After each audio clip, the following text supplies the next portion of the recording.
اتحاد کے لیے اور کیا دعوت ہو سکتی ہے کہ اہل بیت کی محبت اور بالخصوص نواسہ رسول، جگر گوشہ بطول، امام علی مقام امام حسین علیہ السلام کے نام پر سب کو جمع کیا جائے، جو ایمان کا مرکز و محور ہے۔ مجھے معلوم ہے کہ منہاج القرآن کی انہی کاوشوں کو دیکھ کر اور حضور شیخ الاسلام نے اہل بیت کی عظمت پر، اہل بیت کی شان پر جو ہزارہا خطابات فرمائے ہیں اور جو درجنوں کتابیں صرف اہل بیت کی عظمت اور شان پر لکھی ہیں، ان کتابوں اور ان خطابات کو دیکھ کر کئی لوگوں کو غلط فہمی ہوتی ہے اور بسا اوقات ایسی باتیں بھی سننے کو ملتی ہیں کہ کہتے ہیں لگتا ہے طاہر القادری بھی شیعہ ہو گیا ہے۔ میں آج اس پلیٹ فارم سے ان سب سننے والوں کو بتانا چاہ رہا ہوں کہ یاد رکھیں، اہل بیت کی محبت شیعت نہیں، اہل بیت کی محبت عین ایمان ہے۔ ایمان ملتا بھی اہل بیت کی محبت کے سلے میں ہے، اور ملا ہوا ایمان وہ بچتا بھی اہل بیت کی محبت کے صدقے سے۔ جس کا اہل بیت سے تعلق نہیں ہے بس سمجھیں اس کا ایمان سے کوئی تعلق نہیں۔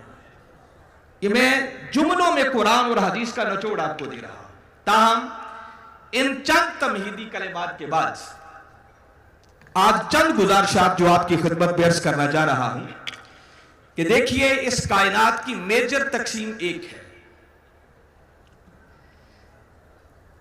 ایک معبود ہے جو ہمارا خالق ہے، ہمارا مالک ہے،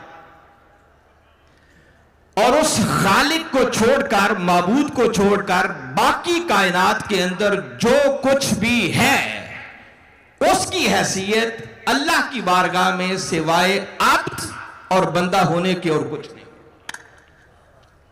ایک معبود ہے اور باقی سارے کیا ہیں؟ اس کے بندے ہیں، عباد ہیں۔ اور یاد رکھیں، جب میں بندوں کی بات کر رہا ہوں، عباد کی بات کر رہا ہوں، تو عباد سے مراد صرف انسان نہیں ہے۔ عباد کا دائرہ بڑا وسیع ہے، انسان ہو یا حیوان، چرند ہو یا پرند، ملائکہ ہو یا رسل۔ الغرض میں بتا رہا ہوں کہ کائنات کا ذرہ ذرہ صرف معبود کو چھوڑ دے، باقی کائنات کے اندر جو کچھ بھی ہے اس کی حیثیت اللہ کی بارگاہ میں سوائے عبد اور بندہ ہونے کے اور کچھ نہیں۔ سورہ مریم میں باری تعالیٰ نے یہی بات اعلان فرمائی ہے، فرمایا وَإِن كُلُّ مَن فِي السَّمَاوَاتِ وَالْأَرْضِ إِلَّا آتِ الرَّحْمَنِ عَبْدًا، فرمایا جو کچھ پستیوں میں ہے اور جو کچھ بلندیوں میں ہے اس کی حیثیت اللہ کی بارگاہ میں سوائے عبد اور بندہ ہونے کے اور کچھ نہیں۔ تو گویا ایک معبود ہے اور باقی سارے اس کے عباد ہیں، بندے ہیں، عبد ہیں۔ اب اس بات میں تو شک نہیں ہے کہ معبود کا درجہ سب سے اونچا ہے، ہم سارے اسی ہی کی عبادت گزار ہیں، اسی کے بندے ہیں، اسی کی بارگاہ میں سجدہ ریز ہوتے ہیں۔ تو اس پر تو کوئی دوسری رائے ہے ہی نہیں کہ کائنات میں سب سے بلند ترین ہستی اگر کوئی ہے تو وہ اللہ کی ذات ہے، اور اللہ کے بعد، اس معبود کے بعد کائنات ہست و بود کے اندر اگر سب سے اونچا مقام، سب سے اونچی شان کسی کی ہے تو وہ آپ کے اور میرے آقا و مولا حضرت محمد مصطفیٰ صلی اللہ علیہ وسلم کی ذات مبارک ہے۔ اور اس پر بھی میں زیادہ وقت صرف نہیں کرنا چاہ رہا، آگے ربیع الاول کے دن آ رہے ہیں، یہی حسین کے نانا کی شان اور عظمت بیان ہو رہی ہے۔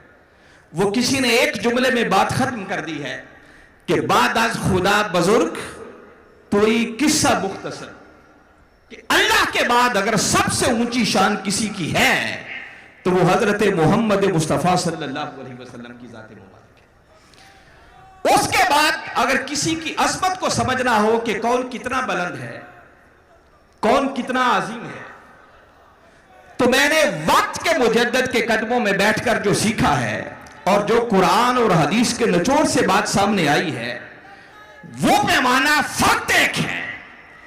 اللہ اور اس کے رسول کے بعد عظمت کا پیمانہ صرف یہ ہے کہ جو جتنا کملی والے آقا کے قریب طے ہوتا چلا جائے گا وہ اتنا ہی بلند سے بلندتر ہوتا چلا جائے گا. اس کی عظمت، اس کی شان، اس کی صفت اتنی ہی بلند سے بلندتر ہوتی چلی جائے گی. میں بات آپ سے شروع کرتا ہوں.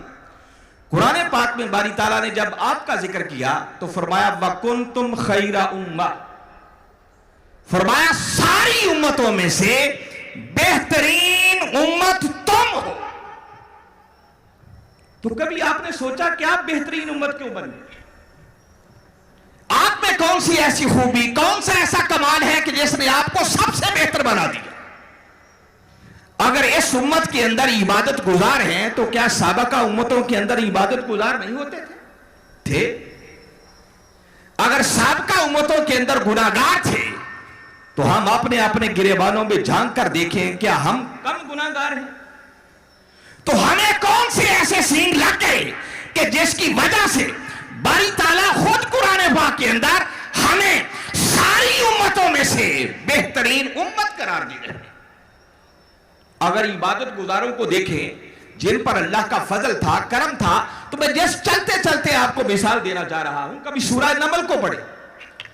حضرت سلیمان علیہ السلام کے وہ امتی تھے نا، جب 900 میل دور سے ملکہ سبا ان کی خدمت میں حاضری کے لیے آ رہی ہے تو سلیمان علیہ السلام جب اپنی امتیوں سے کہتے ہیں کہ کوئی ہے جو اس ملکہ سبا کے یہاں پہنچنے سے پہلے پہلے اس کا تخت اٹھا کر یہاں لے آئے، تو آپ کا ایک امتی کھڑا ہوا جس کی تعریف قرآن نے صرف اتنی کی ہے کہ ایک وہ شخص کھڑا ہوا جس کے پاس کتاب کے علم میں سے تھوڑا سا علم تھا. وہ کھڑا ہوا اور عرض کرنے لگا انا آتی کا بہی قبل ان یرتد الیک طرفک، اے اللہ کے نبی اگر اجازت ہو تو آپ کی پلک جھپکنے سے بھی پہلے وہ 900 میل دور پڑا ہوا تخت اٹھا کے یہاں لا سکتا. اور خالی اس نے دعویٰ نہیں کیا، ادھر بات کی، تخت نظروں کے سامنے حاضر تھا. جیسے ہی تخت کو اپنی نظروں کے سامنے موجود پایا بے ساختہ بول اٹھے فَلَمَّا رَآهُ مُسْتَقِرًّا عِندَهُ، جیسے ہی تخت کو دیکھا پکار اٹھے قَالَ هَذَا مِنْ فَضْلِ رَبِّي، یہ سارے کا سارا میرے رب کا فضل ہے. تو ایسے ایسے اللہ کے فضل کے حامل لوگ بھی سابقہ امتوں میں گزرے. سورہ کہف کو کبھی پڑھیں، وہ اصحاب کہف کا واقعہ جس کی تفصیلات میں جانے کا واقعہ وقت نہیں ہے. 309 سال تک غار میں لیٹے رہے ایک ظالم جابر بادشاہ کے شر سے بچنے کے لیے. اور قربان جائیں ان کی شان محبوبیت پر کہ قرآن کہتا ہے کہ باری تعالیٰ نے اپنے ان ولیوں کی خاطر 3 صدیوں تک سورج کے طلوع اور غروب کے نظام کو بدلے رکھا. ایسے ایسے اللہ کے محبوب بندے بھی سابقہ امتوں میں گزرے ہیں. تو بھائی اللہ کے فضل کے حامل لوگ تو پہلے بھی تھے، آپ ساری امتوں سے بہترین امت کیوں بن گئے؟ اس کا جواب صرف ایک ہے کہ آپ کو تاجدار کائنات صلی اللہ علیہ وسلم کے قدموں کی نسبت ملی. اس نسبت نے اس امت کو ساری امتوں سے اعلیٰ بنا دیا. میں عظمت کا معیار آپ کو بتانا چاہ رہا ہوں. آپ کبھی سورہ احزاب کو پڑھیں، ازواج مطہرات سے مخاطب ہو کر قرآن یوں گویا ہوتا ہے یا نساء النبی لستن کاحد من النساء، فرمایا میرے نبی کی ازواج سن لو اب تم کائنات کی دیگر عورتوں جیسی عورتیں نہیں. بھائی تھیں تو وہ بھی عورتیں، اللہ نے ان کو یہ انفرادیت، یہ منصب، یہ مقام، یہ اونچی شان کیوں عطا کر دی؟ فقط اس وجہ سے کہ ان کو زوجیت محمد مصطفیٰ کی نسبت مل گئی. وہ کملی والے آقا کی زوجیت میں آئیں، اب کائنات کی کوئی عورت ان کا مقابلہ نہیں کر سکتی. آپ کبھی سورہ بلد کو پڑھیں، باری تعالیٰ نے ارشاد فرمایا لا اقسم بہذا البلد وانت حل بہذا البلد. اب ہے شہر مکہ کی زمین وہ بھی زمینوں جیسی زمین ہے، وہ بھی شہروں جیسا شہر، وہاں بھی مٹی ہے، خاک ہے، ذرات ہے، مگر قربان جائیں اور ذروں پر جن ذروں کی قسمیں بھی خود خدا کھاتا ہے. تو وہ ذرے خدا کی قسم کے لائق کیسے بنے؟